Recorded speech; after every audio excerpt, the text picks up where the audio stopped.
Assalamualaikum warahmatullahi wabarakatuh. Perkenalkan, nama saya Konita Istiqbal Komaria. Saya dari angkatan 2023 kelas G, Prodi S1 Pendidikan Bahasa dan Sastra Indonesia, Fakultas Bahasa dan Seni Universitas Negeri Surabaya. Saya berasal dari Kalimantan Utara, tepatnya di Kabupaten Bulungan di Kota Tanjung Sanur. Saya di sini akan menceritakan sebuah pengalaman pribadi yang menurut saya cerita ini masih sangat teringat di benak saya. Jadi kisah ini berawal dari ketika saya masih duduk di bangku SMP. Sebagai informasi, saya dulu bersekolah di sebuah pondok pesantren di Kalimantan Utara, tepatnya di kota saya, di Tanjung Selor.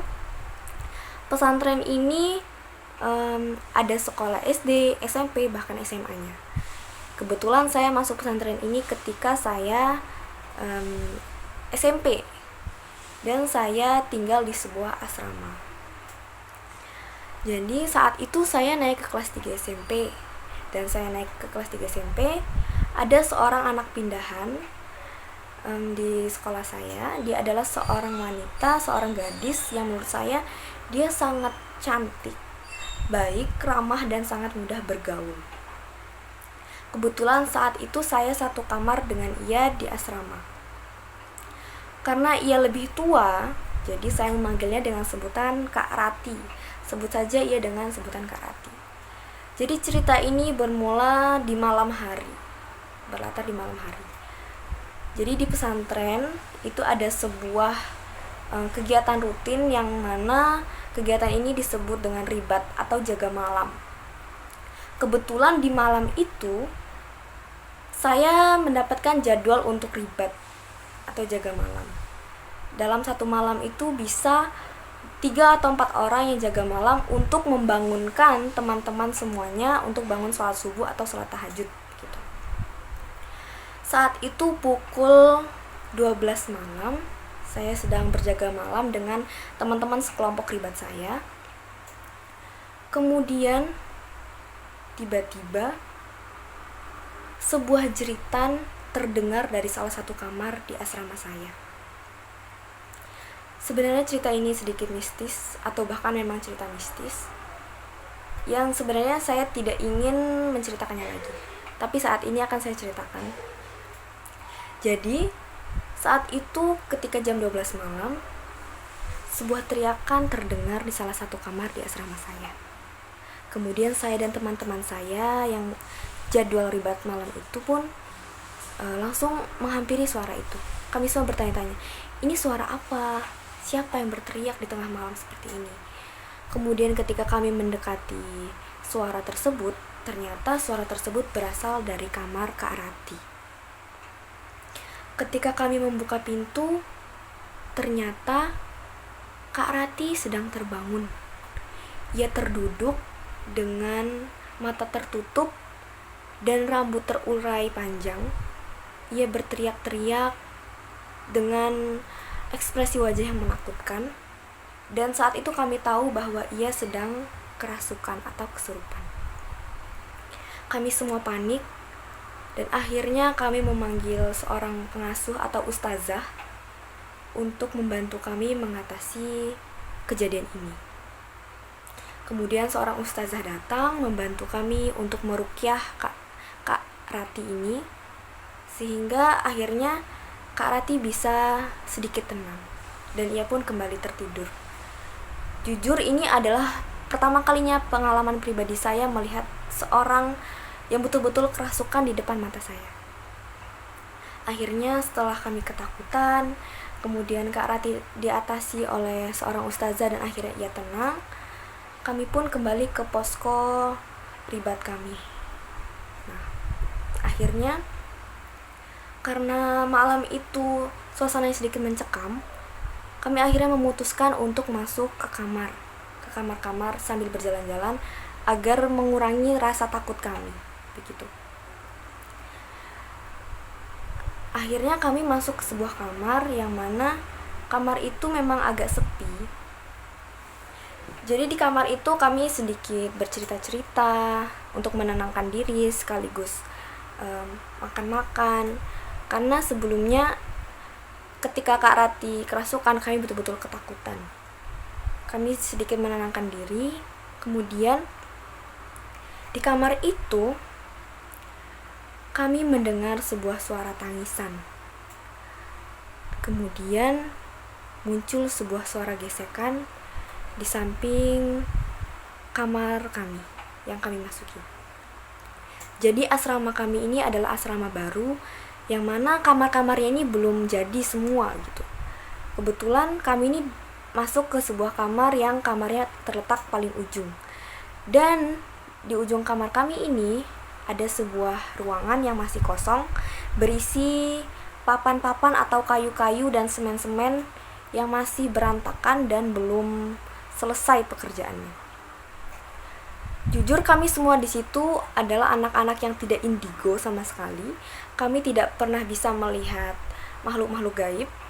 Namun saat itu juga kami seluruh anggota kelompok ribat saya saat itu yang ada di dalam kamar itu tiba-tiba bisa merasakan kehadiran makhluk gaib. Kami tiba-tiba bisa mendengar suara-suara yang seharusnya tidak bisa kami dengar, dan kami bisa melihat makhluk itu. Awalnya kami sedang bercerita-cerita untuk mengurangi rasa takut, namun tiba-tiba berawal dari saya mendengar sebuah suara gesekan di dinding sebelah kamar saya. Suaranya cukup keras, seperti kayu yang digesekkan kemudian didentumkan. Tentunya saya kaget, dan ternyata bukan hanya saya yang mendengar, tapi seluruh teman-teman saya juga mendengar suara itu. Setelah itu suaranya berhenti, dan kemudian muncullah suara tertawa seorang wanita.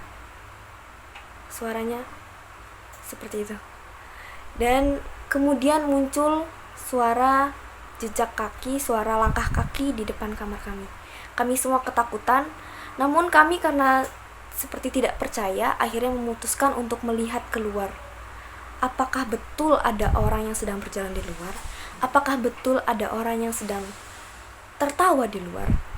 Kemudian salah satu dari teman saya pun memberanikan diri untuk membuka jendela kamar dan melihat keluar.